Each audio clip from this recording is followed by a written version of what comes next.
Adobe Acrobat Studio, your team's home base. Collaborate within a shared PDF space. You've got your docs, your plans, your specs, and then invite the crew to build what's next. They talk up the teamwork. Use an updated render. They think that this design could be a contender. And when somebody wonders what's the next step, AI helps you finish the rest. Bolts are tight, now your plan's refined. Run a smoother business when you're all aligned. Do that with Acrobat. Learn more at adobe.com/do-that-with-Acrobat.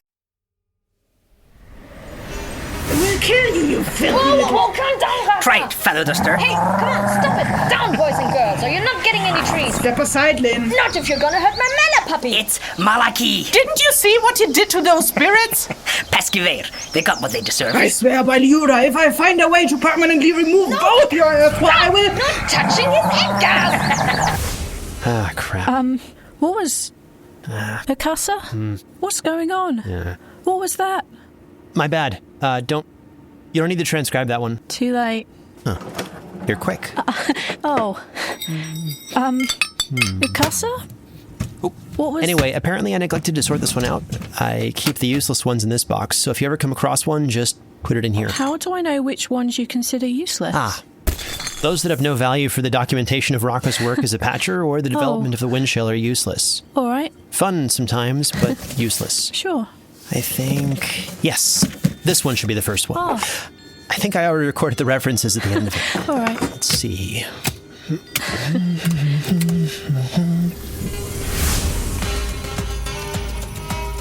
Counterbalance. Episode 1. Wind shell.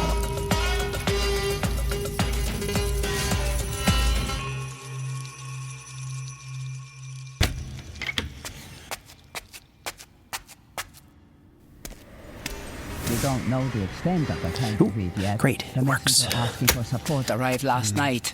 Where is it? In the southwest, near Wivelin, at the foot of Mount Skundr, if you know the area. I've heard of the Skundr, but I've never been there.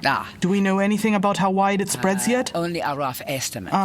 You know how it is with eyewitnesses for things no one can see. Yeah. I don't think there's a map here. Auril? Yes, Akasa Aþæanuka? Do us a favor and fetch Raka a copy of the maps of the Skundr and surrounding areas. Already done. Here. How forthcoming of you. Now let's see. Yes. See, Raka? That messenger said he was from about here, on the east side of the Skundr. Okay. We can assume this as one corner. There were reports of refugees coming from further uphill who appear to have had contact with spirits, though nothing is confirmed yet. We're probably safe to assume the tangle weave spreads from here to the peak. From there to the... What distance is that? This map doesn't have a scale. It could be... Excuse me, Akasa Aþæanuka. What, Auril? Sorry. This is a serious briefing. Yes. And this map doesn't have a scale. Get us one that does. There was another message that came in just a few moments ago. Akasa Aþæanuka Does sent it me have anything to do with this tangle weave? It does. The message comes from the west of the mountain. Well, what does it say? There have been more reports that indicate the tangle weave stretches out on the west as well. Across both sides of the mountain. What distances are we talking about? I tried to find a map with scale, but there weren't any, so I cross-referenced what we knew with journals. And how far, Auril? Couldn't exactly tell the distance from the reports alone. One journal indicates that it took roughly 35 to 40 days on foot to cross the Skundr from one to the other side. That's not good. A tangle weave that large could potentially disrupt the magic balance in the whole south. Or the whole of Zea if we're unlucky. I'll have to leave tonight. Ask the stables for the quickest kreku they can give you. Tell them the tangle weave on the Skundr is of utmost urgency. Excuse my interference, Akasar. What? Even with the quickest Kriku, it will take her 2 to 3 days to reach the Skundr from here, if she didn't stop to rest. As far as we know, the tangle weave occurred a bit over a week ago. Wouldn't this justify the use of the water gates? There's one on Auril that connects... Water gates. Not this again. Those are exactly the reason tangle weaves happen in the first place. Akasar, I'm sure Raka knows how to get through a water gate without disrupting the magic balance. That is not my point, Auril. Of course you wouldn't understand. You're an Almirian. Akasar. The fact that some scrawny water mage thought of creating those and then decided to monetize their use is simply... I know. And it's the other people that use them that cause disruptions. Of course Raka wouldn't.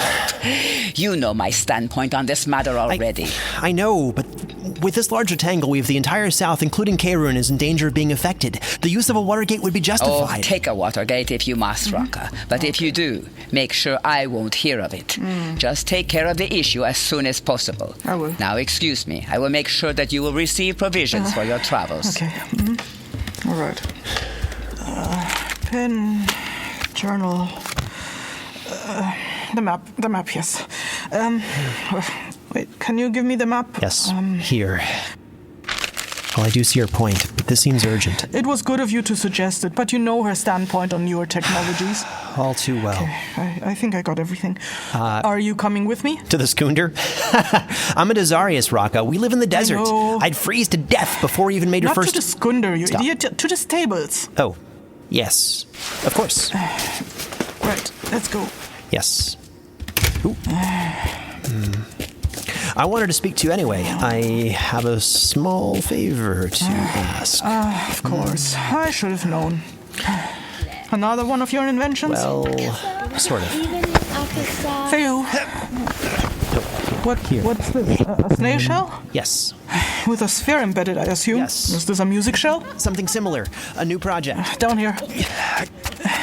Come on, pick up the pace. By the gods. I need longer legs. You do. What does this thing do? It senses disturbances on the Aether web. They activate it, causing it to give off a warning sound. By disturbances, do you mean spirits? Spirits, spoken runes, erratic tugging on the Aether web.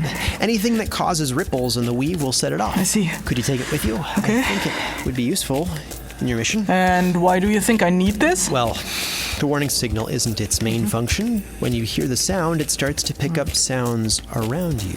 So, like a music shell? Yes, but instead of recording music and storing the sounds, it will transfer the sounds to me. So you have a receptor that's connected to this? Yes, exactly.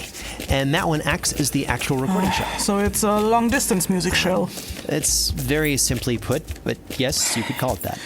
Why do you want me to take this? Other than that warning sound, I don't see much use for it.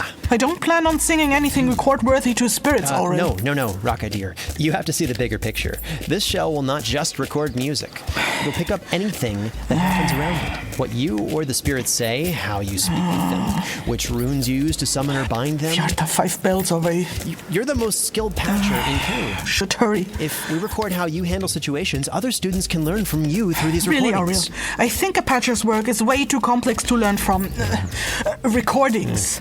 And besides, anything I know can be read up in the books that I learned from, or the journals I write. New students even get to experience a simulated tangle weave firsthand in the practical courses. They don't need this. Of course, but we can't open a new hole into the Aetherweb every year. Of course not. Look, these wind shells would be more like an upgrade to books and journals. They don't hide your trial and error, yet document anything you do in order to banish the spirits. I don't banish spirits, Auril. I'm fixing the tangle weave. I'm trying to impress the gods, and I don't think banishing the maintenance workers will particularly impress them. Look, these shells are just the test for now. The magistrate still has to approve of them, but in order to demonstrate my concept, I need some genuine material to convince them. Ideally recordings from a field test. So you're asking me to be your test subject? No. You'd be more like a pioneer. Semantics. It doesn't matter what you call it. It still amounts to the same thing. The shell can also help out with keeping track of your travels. Verify your journal entries, maybe even replace your journals altogether. You know I like to write those by hand. I don't even use those pens that write spoken words on paper. You mean scribers? Yes, those. See, you write journals after the fact, whether you write them by hand or with scribers. You note down events in the wrong order or forget things. I know how much you hate forgetting things, so this can help you keep track of real events as they happen. They help preserve the moment better than memories. My memory is great, Auril. What are you talking about? All right. Good evening, Akasa Auril. Good evening. Fehu. Good evening, Professor. Done with your studies yet? Evening class. Oh. Come on, Auril. I don't have... Akasa Raka. Yosha. Your feathers look good today. My feathers? Yes. Thanks. Yosha, are you all right? I got to go. See you. Oh. What's wrong with her? She's a little odd, isn't she? Only when you're around. Come on, Auril. Anyway, I promise you, other than the warning signal when it activates, it won't be much of a bother to you. You could just hang it around your neck and forget about it. Sure, and you can stalk me more efficiently with that leash around my neck. You could even listen in when I go to bed with people. Wouldn't that be utterly convenient to you? Oh, come on, Raka. You know I haven't stalked you since we graduated. I'm just joking. Besides, the shell contains a node to the wind web, and if anyone knows how to tether up a wind web, it's you. The gods know I do. And these shells could actually get you one step closer to impressing the gods, you know? How so? Just imagine it. Not only will my invention be a milestone, but the first ever wind shells will have recordings of your work, the greatest patcher of K-Rune. Generations of future students will be able to learn from your journey. You'll become a legend. The gods are bound to hear of your invention. Just give me that damn thing. I knew that last one would get you. Oh, shut up. You owe me a favor for this. Of course. You know what? When you get back, I'll cook for you. I'll indulge you. How about an Almerian dish with mushrooms from Bäkkos? I'm sure I can conjure something you haven't tried. Exotic. Now that sounds like something to come back to. It's a deal then. All right. Wait here a moment. All right. Fia. Seraphain? Hold on. Raka. Theo. What you need? Quickest Krakow you have. And an escort. I'm taking it through the water gate to Auril and then out to the foot of Mount Skundr. I need someone to bring the Krakow back here when I arrive at the Skundr. You cross the Skundr on foot? Well, unless you manage to breed a Krakow that can withstand the cold climate. Don't be silly. Krakow are made for the plains. Of course. Completely useless in mountainous areas. Anyway, I'll make sure you have 2 Krakow and an escort ready in the morning. No, we need to leave today. Today? Fia. There's a big tangle weave up on the mountain that needs to be fixed as quickly as possible. I need to get there as fast as I can. All right. I'll have everything ready for you within the hour. Great, thanks. Come on, Auril. Right. Where are we going now? My quarters. I'll pack a few more things and spare clothes. Right. Make sure you pack something warm. The Skundr is supposed to be quite cold. So I've heard. Are you good on imbued threats? I might be gone for a while. All stocked up on yours. It's your counterbalances that I keep running short on. Of course. You need to meet new people, Auril. I know some, but there aren't many people with earth or wind Eyþórs. Of course not. They're not as practical as water or fire. I can think of several situations where a wind Eyþór would come in handy in the desert, and I do have a higher consumption of wind enchantments on my inventions.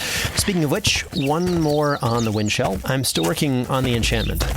One of the things on my to-do list is trying to make communication possible both ways. So we could actually speak to each other at long distance. So you could ask me to do researches for you when you need it. How long till you figure that out? Still working on it. Not sure if I can manage to get that to work before you're done patching, to be honest. You tend to be rather quick. Well, if I need to cross the entire Skundr on foot to find the right Veyron to talk to, I'll probably be gone for around 35 to 40 days. Don't get your hopes up, though. The enchantments appear to be more intricate than I originally thought. Fine, just don't get too intrusive when you figure it out and we're good. This is a field test for now, so I expect it might behave unexpectedly on occasion. Don't worry about that. I'll brush out the nicks as we go. Can you do that from the distance? Some things, but not everything. If you notice something odd or have any ideas that would make this thing more useful to you or your work, you can just let me know when the thing is on. Just speak to it as if it was me, all right? Sure. I'll give it a try. Is this thing transmitting right now? I can sense ripples on the wind wrap. I turned it on before I entered the study. I wanted to make sure that it works properly. Wouldn't want to hand you broken goods, you know? You won't be able to activate it yourself, but using your elements as counterbalance, you should be able to turn it Redundant, off. Auril. But yeah, why am I telling you this? I got this. All right, that was the first one. That one was from Aþæanuka on the 95th day of Bäkkos. Can you please add that to the script? Done. You read impressively quickly. Oh, thank you. Was that something you were able to do before you started that side job as a stenographer? Sort of. Or is that a skill that came with practice? I write a lot of letters to my brother. He's out of K-Rune most of the year, and I always try to write out all my thoughts to him, but often gets me spiraling down other things that bother me, and then I need to explain why one lead to the other, and my thoughts all get jumbled up, and it gets difficult to keep up with my own brain. Well, I practice keeping up with my own thoughts, and sometimes it works and sometimes it doesn't. I like doing transcripts because I can turn my brain off for a minute and take in what other people say. Helps in class too, sometimes. I see. A skill like that must come in handy, particularly if you're taking notes of an entire lesson. Yeah, it does, but it doesn't usually work in Raka's class, though. Never mind, just pretend I didn't say that. Were there any more recordings? Oh, well, there's a few more, but are you sure you want to do another? Yeah. Shouldn't you rest your hand a bit? I'm fine. I'm only just getting warmed up. All right, then. The next one was on the day after. Aþæanuka on the 96th day of Bäkkos. We haven't been able to send them. What was that? What was what? That sound, I thought it came from your chest. Are you alright? That might have been this thing. A trinket a friend gave me. A music shell? Not quite. If that's a music shell, then the tune was the shortest I've ever heard. Don't mind it. Alright then. As I was saying, we haven't really seen any direct effect of this, you called it a tumbleweed? Tangleweave. Ah, yes. Tangleweave. We've got many people seeking refuge here. Most trying to flee from raiding Skundr. Skundr? Here? There were a few that came here because strange things happened around them, though. What kind of strange things? Glitter on shining objects disappearing. An entire village without sound. That kind of strange. Is this why you're here? Yes, I'm here to fix things like that. All right. Then we have a couple of those in the longhouse. Speaking of which, anything you can tell me about this tangleweed? Yeah. It's hard to figure out what exactly that is, just based on the accounts of some of the refugees. And the rest of the village is growing nervous. I need to tell them something to put their minds at ease. Of course. It's basically a hole. A hole? Yes, in the Aether web. It is caused by an imbalance in the elemental flows. The hole lets spirits slip into our world and manifest. But spirits aren't always bad, are they? Oh, no. Our mistress thinks highly of them. No, they're not bad at all. Their purpose is to maintain the balance of the elemental flows. That's never a bad thing. But you see, they feed on things that are still essential to us. Like what? Like temperatures, sounds, or smells. They eat that? Yeah. Is that why there's this one village without sound? Possibly. Spirits usually feed on things that exist in copious or excessive amounts, you see. If it was a particularly noisy village, the spirit must have headed straight toward it when the tangleweave happened. The Aether web is usually so well balanced that spirits don't find more nourishment than is necessary to sustain them. So they will seize any opportunity to manifest and gorge themselves on whatever it is that sustains them, to the point where they might devour more than is good for them. I can relate to that. Which could account for the village losing all of its sound. At any rate, when spirits manifest and devour things in larger quantities, that's when they become dangerous to us. How is eating sounds or smells dangerous? Well, maybe sound is a bad example. Imagine a cold-devouring spirit manifested at the peak of the Skundr and gorged itself on all the cold in the snow. And you see, when spirits devour one thing, they fill the vacancy with its primal opposite. Like the spirit devouring sound. It would fill the vacancy with silence. Yes. And a cold devouring spirit would replace the cold with warmth. The snow near the peak would melt and come down here in large avalanches or floods, bringing more refugees your way. That would be a disaster. Even more people coming to seek refuge. We already didn't know where to put all those that sought refuge from the Skundr, let alone how to feed them. We barely have enough supplies to sustain ourselves as it is. That's unfortunate. Hold on, I need to speak to this thing for a moment. Talking into a music shop? Yes. What, do they pick up spoken word now too? Is that some kind of newly developed shenanigans from the city? Yes, go ahead. I'll be right behind you. All right then. Auril, do you hear me? This is awkward. I'll just pretend that you do. Listen, the wind chill caused me a bit of trouble at the water gates. They thought I was trying to sabotage or copy the enchantments of the gates. You should look into changing the enchantments to be indetectable to people who can feel or see the weave. Anyway, I was able to get here in only a day and a half thanks to the gates and the Kraku, but it cost me a fortune. I sent the escort back with papers, hoping the magistrate will cover the cost for me. Not that I need someone to pay my bills for me, but, well, it is a task the magistrate assigned to me. They might as well pay for my travel expenses. Right now I'm in a village called Hvith. Am I saying that right? Hvith? Yeah. This village is called Hvith, right? Yeah. Hvith? Like calm and wind. Right, mnemonics.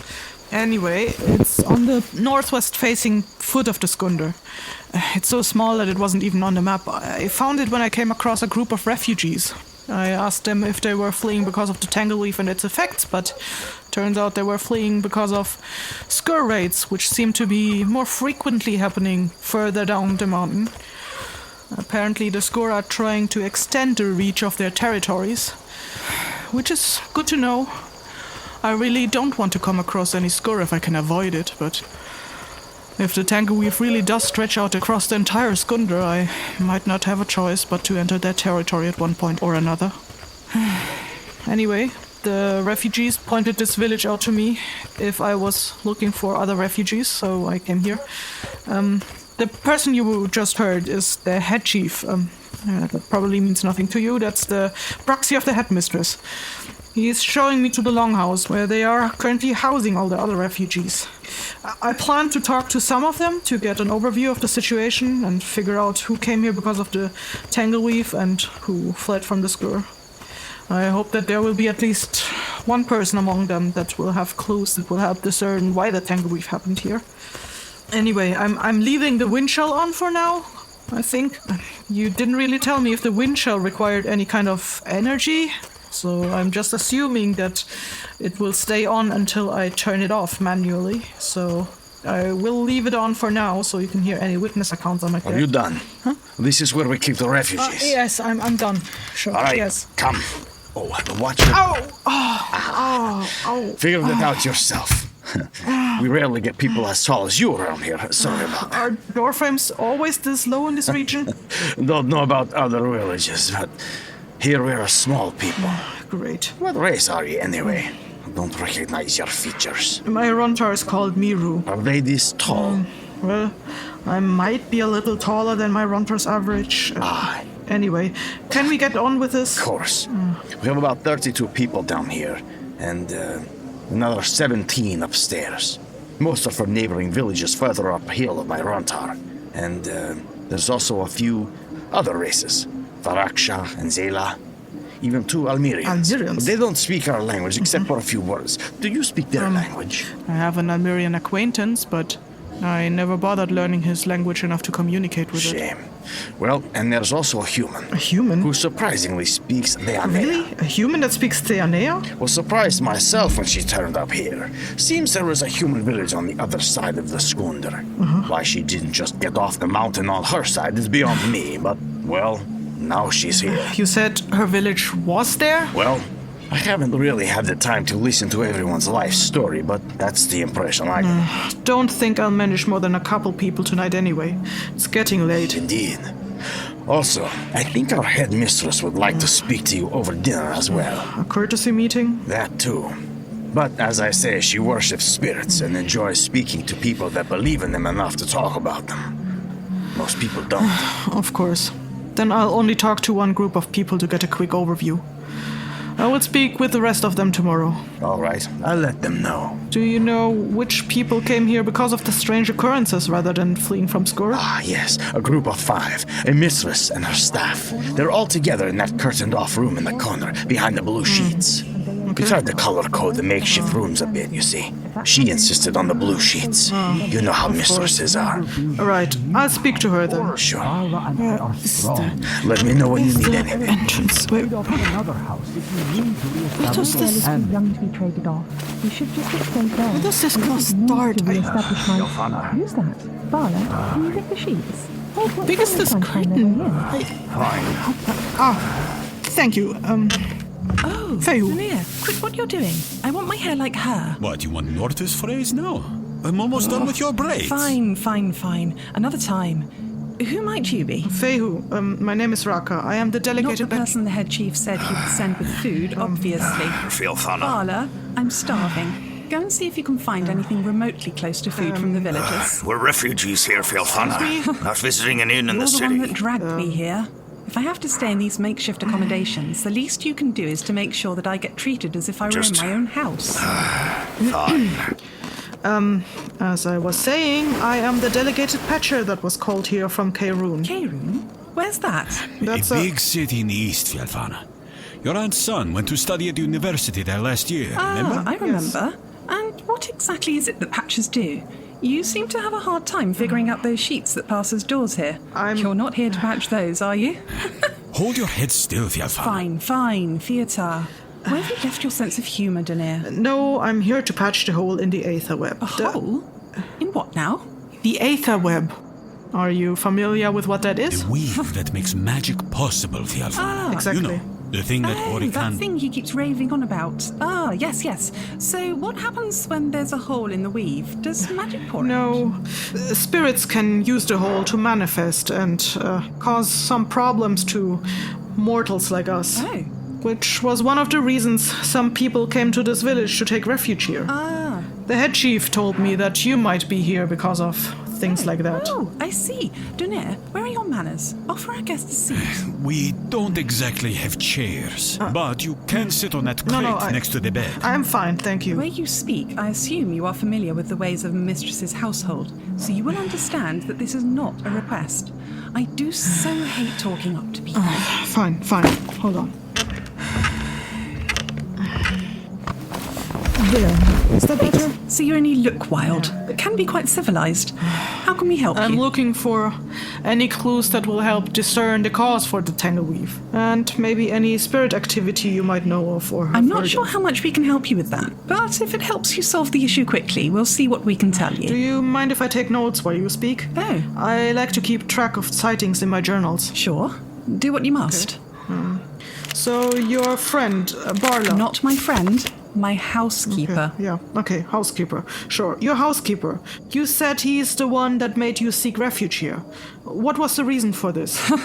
His reasons are petty at best. The reason is sound, Fjallfana, and you know focus on my braids. My condition has nothing to do with being especially vulnerable to spirits, as I'm sure this patcher here can confirm. If you give me more information on this condition you speak of, I can try. Our mistress was born unable to walk. Oh, she has a broken soul. Yes. That ought to be the silliest word anyone could have come up with to describe it. Call it what it is. I'm a cripple with a disability. Fjallfana. That's what you people call me. Well. Of course, you could just call me Fjallfana. You know, my name. Fjallfana. We might not know as much about spirits as someone like you, Patcher, but we have had some dealings with people that tried to help our mistress before. Okay. One of those that tried to help, a spiritualist, told us that people with a broken soul are more vulnerable to spirit infestation. She even suggested I'd get a... What was it called, Dunir? Rune carvings. Yes, a rune carving. Like what you have going on your face, but on my throat and my chest. Can you believe that? She told us that those would keep the spirits from using her as a gateway. I would never get such a vile-looking disfiguration on my body. Being unable to walk is bad enough. And then there was this other guy, promised he could fix my broken soul by giving me 2 working legs. Fix a broken soul? I don't know that something like that is even possible. Well... I've heard of people attempting to do that, but I haven't heard of any successful attempts yet. Well, I don't know what he intended to do about that, but he had this vile stench about him. He smelled like death himself. Jacotius, perhaps? The god of death? I've heard that he can be quite a benevolent deity despite being the deity of death. It might have been worth a try. Fiatar forbid. Whatever he intended to do with my legs, I'd rather have a broken soul than take anything from someone that smelled like that. Well, at any rate, her broken soul was the reason we dragged her out of the affected area. We thought without those rune carvings she'd be very vulnerable. And I'm by no means happy about your rash actions. Did other mistresses from your village seek refuge because of this? Of course not. They have more sense than my idiot household. None of them saw the spirits as a threat. They are harmless, only interested in things that glitter, which neither my broken soul nor my immobile legs seem to be doing. I see. Are you at this again, Fjallfana? Finally, my dinner. What did you get? Soup and fresh flatbread. Don't change the subject. You can hardly blame Dunir and me for being concerned about the welfare of our mistress. Your concerns were unfounded. Don't speak with your mouth full. Patcher, could you please clear up this matter so we can finally settle this argument? In fact, I think I can. Let's hear it then. What your mistress says is true. If the spirits were only interested in things that glitter, then she wasn't in any danger. Thank you. Now, you two can start packing up. No, wait. Yes. We return to my house first thing tomorrow. Listen, it is, however, absolutely true what they say about broken souls. A soul is a person's connection to the Aether web. And when it is broken, it has cracks, fissures. Minor spirits can use these to squeeze through and manifest into our world. This effect is massively amplified when the broken soul is subject to a tangleweave. Well... Even larger spirits could make use of those cracks in that case. Some might even take up residence in your soul and constantly drain you of whatever it is that nourishes them. So you might understand why they say broken souls are more susceptible to influences from spirits. It wasn't an unreasonable conclusion of your household to keep you out of all people safe. From what I could gather so far, the village you came from was situated right in the middle of the Tangleweave. You would have been in constant danger of a spirit infestation if you remained there. Ha! See? We were right about being worried about your safety after all. Fjallfana, we're just trying to keep you safe. We only lost your mother less than a year ago. We don't want to lose you so shortly after. It was good of your household to drag you out of the area, even if it was against your will. There are spirits that feed on immobility, and the immobility of people attracts them more than that of inanimate objects like stones. If such a spirit were to turn up near you, you would be a primary target. All right. We will stay here until the weave has been repaired. Good. Now, can I get back to questioning you? Yes. Go ahead. Okay. All right. During most tangleweaves, the inhabitants of the area are usually unaware of the tangleweave happening, since most people are not aware of the spirits. You, however, seem to be keenly aware of the situation. How did you know what was happening, and what caused you to leave the area? We have a boy with us, a Rican, an offering from this village as a potential new member for my household. Oh, okay. Apparently he can see or hear spirits, something like that. I don't know. I don't quite understand him. He can't see or hear them, just sense their presence. About a week ago, he woke us in the middle of the night and said something had happened to the weave, and that there were spirits roaming outside the house. He was terrified, even though they didn't do anything to harm us. Do you know if he was awake when the weave tore apart? Told me only that he woke up and had a terrible gut feeling. Didn't know what to make of it, so he went for a walk. And that is when he felt spirits nearby. You said they were only interested in things that glitter. How did you narrow it down to that? A sparkling stream runs by our village. Orican said he sensed a large amount of energy clustering near it. The next morning we noticed the sun no longer sparkled in the water. Wasn't there another thing? Something about that necklace? Oh yeah, the necklace. Orican's got this golden necklace, an heirloom as I understood. He said after his spirits passed close by, it had gone dull. He's been trying to polish it, but the shine wouldn't come back. I see. Where is Orican now? Can I speak to him? He's the son of this village's headmistress's sister. I sent him to stay with his mother for now. If you want to speak with him, either of these two will have to go and get him for you. Then there's no need for that. I might meet him later. The headmistress invited me for a courtesy meeting. Now, if that was all, you may leave. Okay. I finally want to have my dinner. Of course. Enjoy your meal. Thank you. Now, Bala, I hope you made sure to bring me a suit for that raven this time. Of course. You know how much I hate raven. I asked them to specifically set aside a bowl for you before adding the raven. Fehu. Anything useful? A bit, but not enough. I'll have to question a few others to gather anything useful, but tomorrow. All right. Is there a place I can stay for the night? Maybe a room in the longhouse? You don't need to stay in the longhouse. It doesn't need to be anything fancy, just... Since the headmistress invited you to dinner, you can stay in the room in her guest quarters. We house a few other refugees there as well, but I'm sure we can arrange for you to have a bed of your own. Unless you find another you want to share it with. It's too soon to tell. Hold on. Auril? I'm ending this transmission. And I'm done. I was honestly worried transcribing these was going to take much longer, since there's already several days of backlog. But you're going quicker than expected. These are quite interesting, and that helps keep me focused, but I think that's about as much as I can get done today. I'm meeting up with some friends this evening. What time is it now? I didn't count the bells earlier. I'd say maybe 1 or 2 bells before sunset. Oh, Fiata. Then I'll have to hurry. All right. Thank you very much for your hard work. Not a problem, Akasa. Can I come back here tomorrow after class?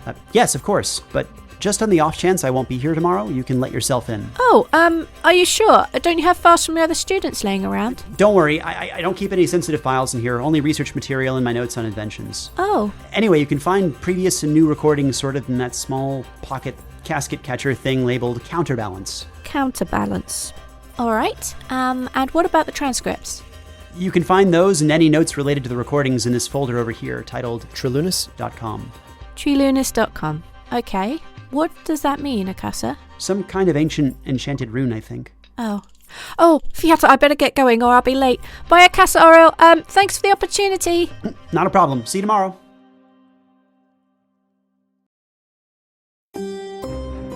The Regency era.